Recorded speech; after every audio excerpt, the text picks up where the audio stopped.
Everybody reads the What to Expect When Expecting book. Unless I missed it, they definitely need a part in there about high-risk pregnancy and what to do when you're on bed rest. I just moved to Atlanta. I started a new job. Everything was going great, and surprisingly enough, I became pregnant. Definitely was nervous, felt blessed. You hear all these stories of, oh, you're gonna glow when you're pregnant, you're gonna have all these weird cravings. Your feet will get swollen, angels are gonna be singing behind you, and your nose will get big, float on water, but it's gonna be the best time of your life. I was at work. It was just a regular day in sports fields, was on my feet, and definitely felt a little weird. Went to the hospital, didn't have the best experience, basically was told I was having a late term miscarriage. I cried all night thinking that, God, why would you give me this wonderful blessing but then take it away from me so soon? There was a lot happening at once. Was put in the hospital, hooked up to a whole bunch of medication, sticky pads, things that monitor the baby's heart rate and your heart rate, and basically was told that if I didn't pretty much sit still, calm my nerves, stay off my feet, that I was going to lose my child. When my doctor told me that, I literally sat still, laid down in a bed, hooked up to machines for about a month. In the hospital for a month, it is more than physically draining, it's mentally draining. I think my mind played so many tricks on me. What if she doesn't make it? What do I tell my friends? What about my family? How do I face people at work? What if she comes out and she has something wrong with her? I want her to still feel confident in herself. How would I be able to work?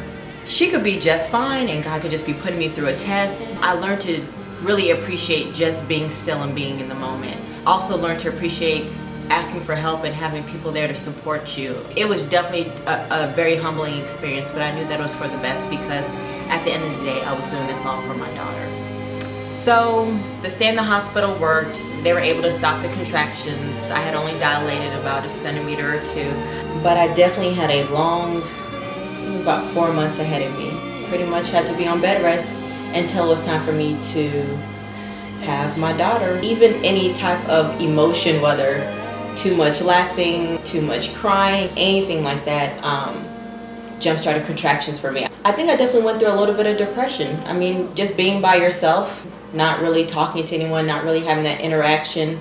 I couldn't work anymore, lost my job, I still had bills that I needed to pay. It was just a lot that was on my shoulders. And for it being your first time being pregnant, you know, all the expectations, I think they put that in your mind, so when you do anything or have anything else happen to you that's not that, you almost get mad at yourself and think, what did I do wrong? That bubble was kind of popped for me.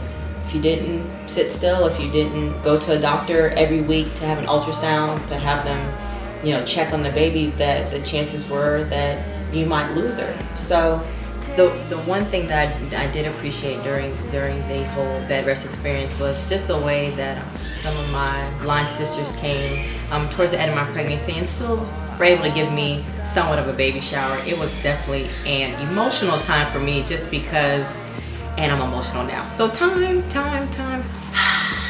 I think I couldn't even talk just because they knew everything that I had gone through, and to get to where I was and to finally make it to 38 weeks and them telling me that Kennedy, if she did make it, because of the amount of medication that I had and because of the stress on her, that she would probably be born blind and or deaf. The time comes to have my daughter, and I think we had everybody praying for us, and the heart rate would go up, the heart rate would go down, and I think all the medications, took shots of steroids to help her lungs develop to ensure that she could come out as healthy as she could. Labor comes. Kennedy was born on December 23rd, 2006 at 12:11 a.m. and she was perfect. She was